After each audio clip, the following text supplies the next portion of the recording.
Happy New Year again. It's time to set a plan for what you want to accomplish in 2024. This is an amazing time of year. The possibilities are endless and the dreams are big. I hope your new year has started off well. I want to remind you that New Year's resolutions often don't get you to where you want to be, but a purposeful goal planning and goal setting process will. Use the SMART method for goal setting so you check off your goals throughout the year. I love this time of year. Let's get started. Please enjoy the episode. Welcome to the Finance Leader Podcast, where leadership is bigger than the numbers. I am your host, Stephen McLean. This is the podcast for developing leaders in finance and accounting. Please consider following me on Twitter, Facebook, Instagram, and LinkedIn. My usernames and the links are in this episode's show notes. Thank you. This is episode number 115, and I'll be talking about goal planning and goal setting for 2024, and I will highlight the following topics. Number 1, why we set goals and not New Year's resolutions. Number 2, our mindset is our greatest asset. Number 3, what is your big goal for 2024? And number 4, use the SMART method for goal planning.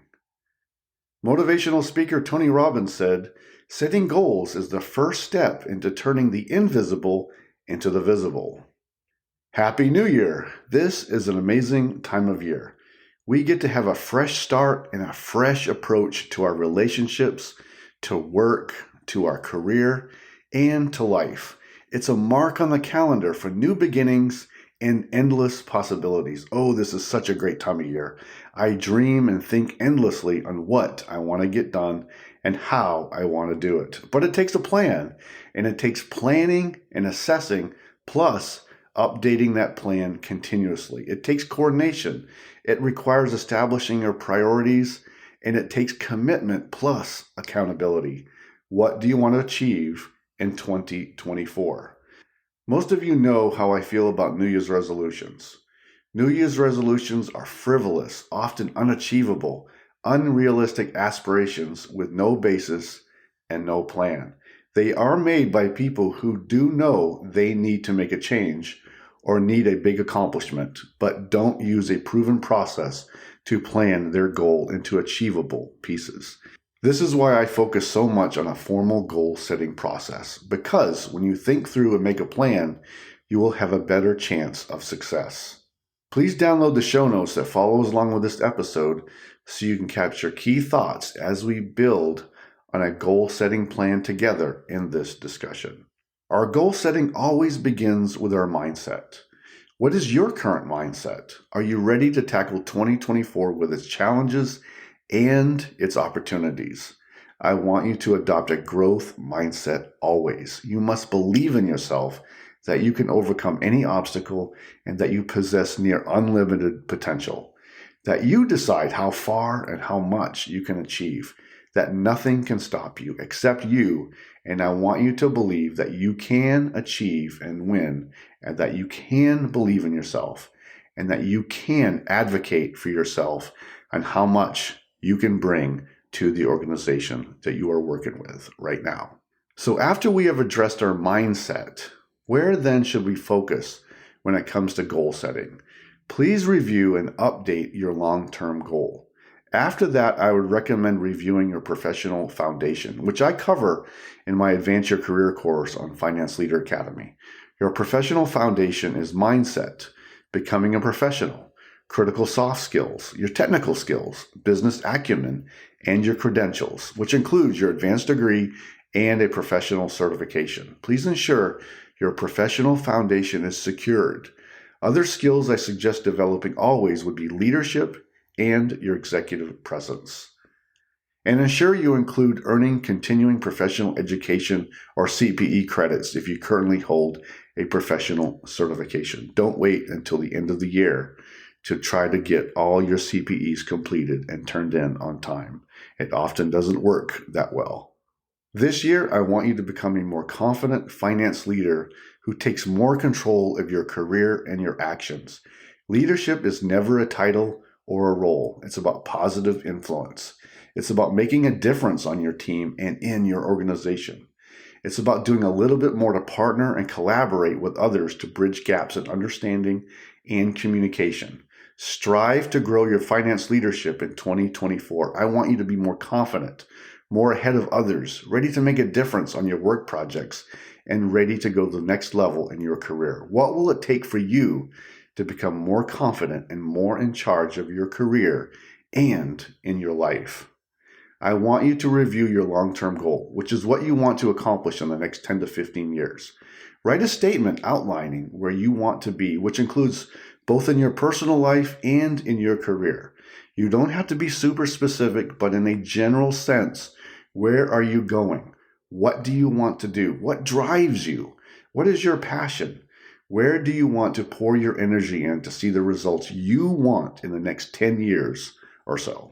Also, we want to make sure your personal life is aligned with your career goal, and I always advocate talking this over with your family and your significant other. You want to be aligned with the special people in your life. Family and personal considerations are important due to planning around important milestones. For example, maybe you are planning to get married this year. That may be the big goal of the year, and everything else is placed on hold for next year. Getting married, along with all the other big tasks in your life, is a huge undertaking, and focusing on that is just perfect for this year, and that's okay. Please make sure you have aligned your personal and professional goals with your family. It's very important. Goal setting requires a thoughtful, purposeful plan. Planning never ends. We don't set a goal and then forget it. We set our big goal for the year, and then we break it down into small pieces that we can easily achieve. I want to encourage you to use the SMART method for your goal setting. I talked about this last year in episode number 102. SMART stands for specific, measurable, achievable, realistic, and time-based. More on this later. I want to briefly share what I want to do in Finance Leader Academy this year. I have 3 objectives this year. The first, and this is always the case, continue to build more confident finance leaders. This is my passion. I want to help finance and accounting professionals to achieve their professional goals and their career potential. I want to see you achieve your long-term goals. Number 2, if you did not know already, I have partnered with an Army colleague of mine, Mark McMillian, to bring an amazing resource to organizations that can help with conflict management.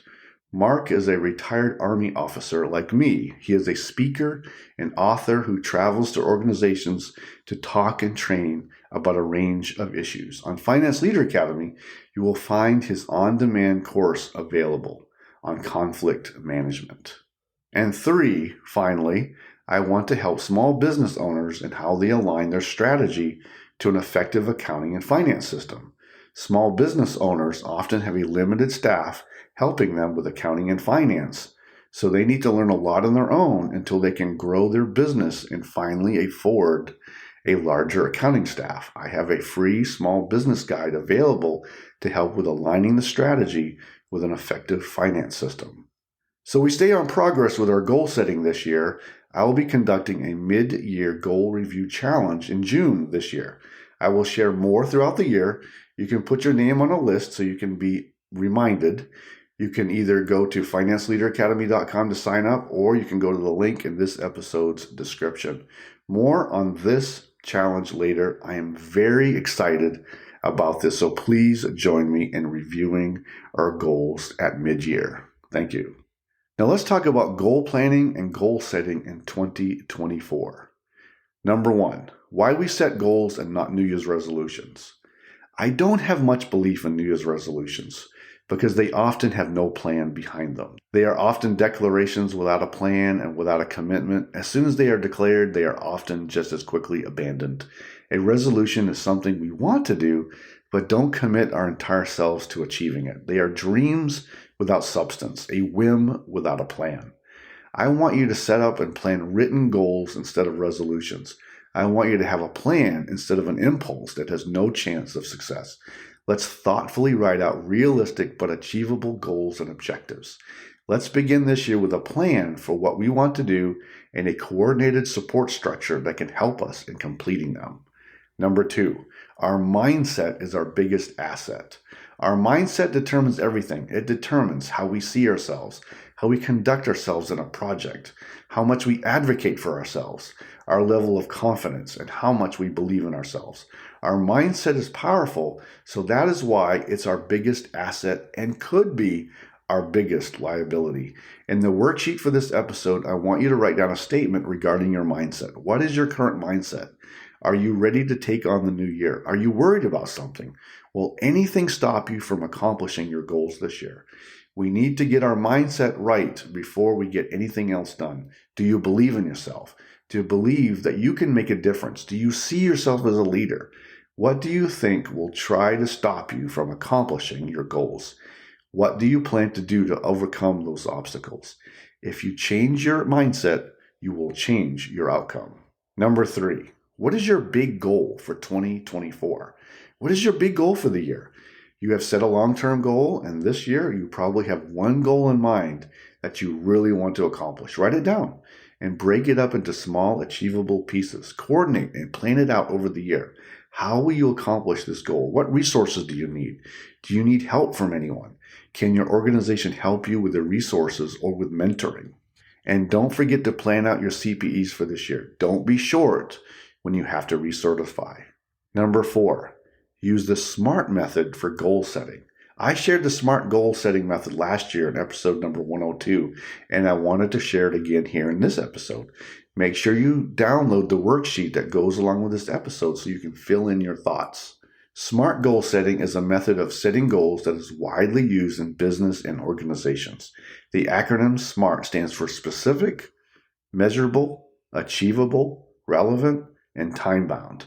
These 5 criteria are used to ensure that goals are well-defined and achievable. A specific goal has a clear target or outcome that is well-defined. It should answer the question of what, why, and how. Measurable. A measurable goal can be quantified or tracked in some way.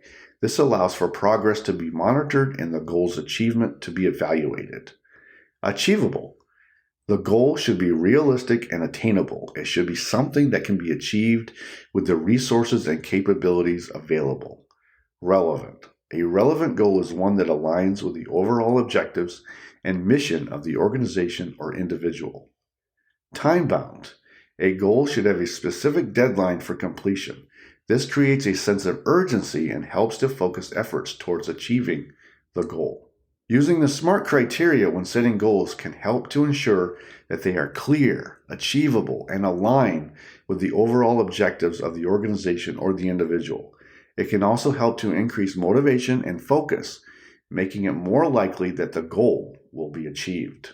Goal achievement requires a well-thought-out and coordinated plan to map out our approach. It requires a growth-focused mindset, and it requires commitment. If you use the SMART method and update your progress throughout the year, you can accomplish anything, even if obstacles try to get in your way, because your mindset will be strong and your plan will be solid. For action today, let's start planning and setting our 2024 goals if you have not done so already. And if you have, you are never quite done. Let's continue to refine and reformat using the SMART method. Please make sure you download the free goal setting guide on financeleaderacademy.com, and the link is in this episode's description. First, write out a statement just for you on your mindset for this year. Get your mindset right before you do anything else. Is there anything you need to address with your mindset? Next is to write out or refine your long-term goal. I want you to look out 10 to 15 years and what you really want to accomplish. This is a big one. Then write out your big goal for 2024. After that, break down that big goal into smaller achievable pieces using the SMART method. Plan out your other goals using the same method. Please consider your personal goals along with your career goals. And finally, ensure you align with your family and your significant other. After you have a written plan, make sure you find a way to hold yourself accountable. And please join me for the Mid-Year Goal Review Challenge. More information on that will be released as we go through this first part of this year. Today, I talked about goal planning and goal setting for 2024, and I highlighted the following points. Number 1, why we set goals and not New Year's resolutions. Number 2, our mindset is our greatest asset. Number 3, what is your big goal for 2024? And 4, use the SMART method for goal planning. Goal setting is important, so we have a plan, and we have to stay on track. It's critical to accomplishing what you really want to do. When it comes to goal setting, begin with your mindset and your long-term goal. Consult with your family and your significant other to align the timing of your goals so you consider family milestones and events that may alter how you view your career and professional goal setting. Next, we break down our goals into smaller, achievable, and realistic pieces, and we find a way to hold ourselves accountable. And don't forget to review your habits so you can stay focused and accomplish what you want to get done in this year and beyond. I believe in you, and I believe in this community of finance and accounting professionals. Now, good luck and write out your plan starting now. Next episode, I will be talking about getting focused so we can accomplish what we want this year. I hope you enjoyed the Finance Leader Podcast. I am focused on helping this community to become more confident finance leaders capable of transforming organizations. You can find this episode wherever you listen to podcasts. If this episode helped you today, please share with a colleague and leave a quick written review. Until next time, you can check out more resources at financeleaderacademy.com and sign up for my weekly updates so you don't miss an episode of the podcast. And now, go lead your team, and I'll see you next time. Thank you.